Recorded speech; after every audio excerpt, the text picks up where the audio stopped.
Hello everyone, welcome to my kitchen. My name is Michael and today we're going to be making dashi stock for our ramen. So our next step of what we're going to be using here is I've got some dried kelp, or this is called kombu. You can get this in the Asian side of the market. If you've got an Asian market, you can get this there.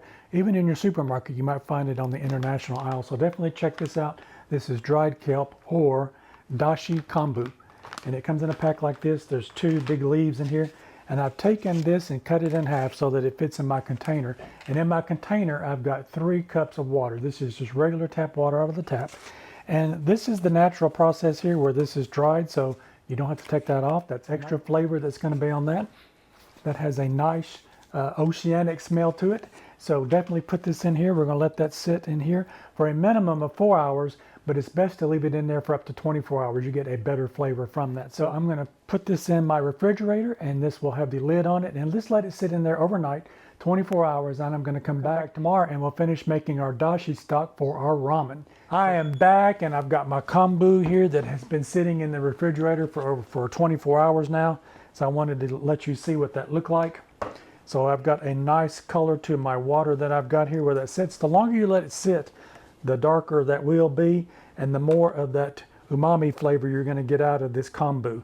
So I'm going to go ahead and drop my kombu into this pot, and you can take a look at this water here, what nice color this is. If you let this sit for a minimum of 4 hours, you definitely won't get this kind of color to it or flavor out of it. So just if you've got the time, just let it sit overnight, and you'll get a lot of that flavor extracted from that kombu. So I'm just going to take my tongs and I'm just going to kind of push that down under there, because I want to heat this water up. What we don't want to do is we don't want to boil the kombu.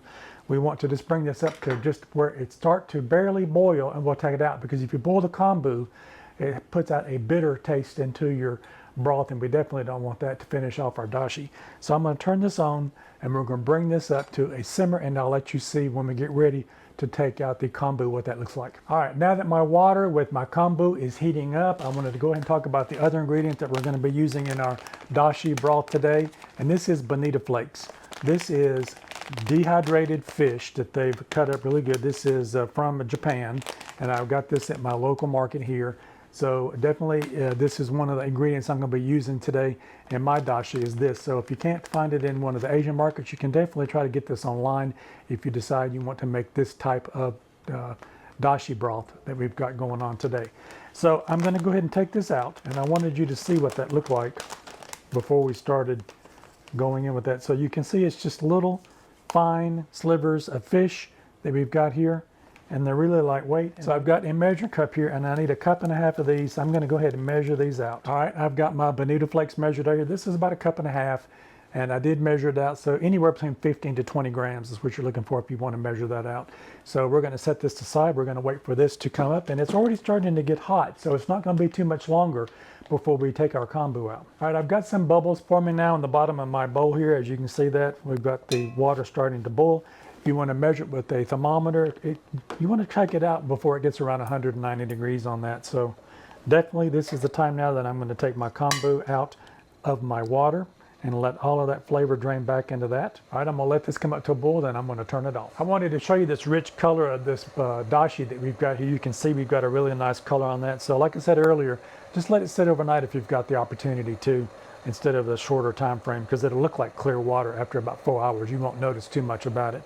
But 24 hours, you'll get a nice flavor out of this. All right, my water's coming to a boil now. Now we're going to take our bonita flakes, and I've got this turned off. I don't want this to boil, and I'm going to add these in here now. And with this, I'm just going to let this sit and steep anywhere between 2 to 5 minutes. You can leave it longer if you want to. The longer you let it sit in here, the stronger that umami flavor is going to come out of those bonita flakes. So you don't have to stir it around, just let it soak down, and it will soak down into it as the water gets into there. So let this sit, and we'll come back and we'll go on to our next step. I am back, and my bonita flakes have been sitting in my dashi broth here for about 5 minutes now. So we're going to go ahead and move these over to our strainer so we can strain that out.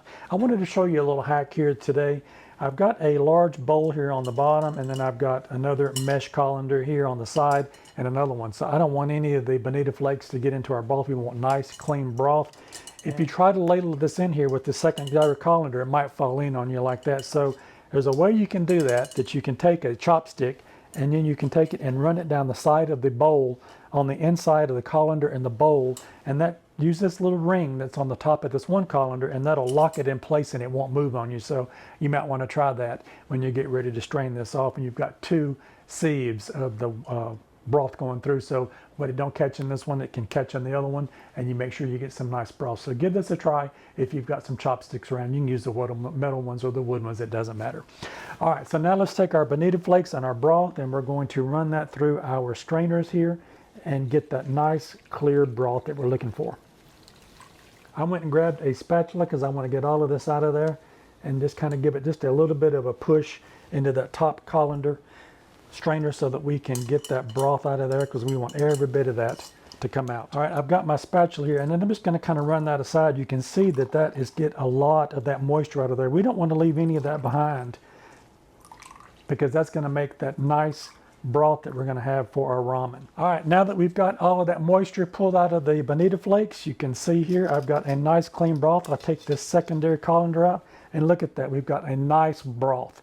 So if you need to season it, you can definitely season it at this point. And once you're through with it, if you're not going to be making your ramen right now, you can put this in the refrigerator in an airtight container, and it can last in the refrigerator for up to 5 days.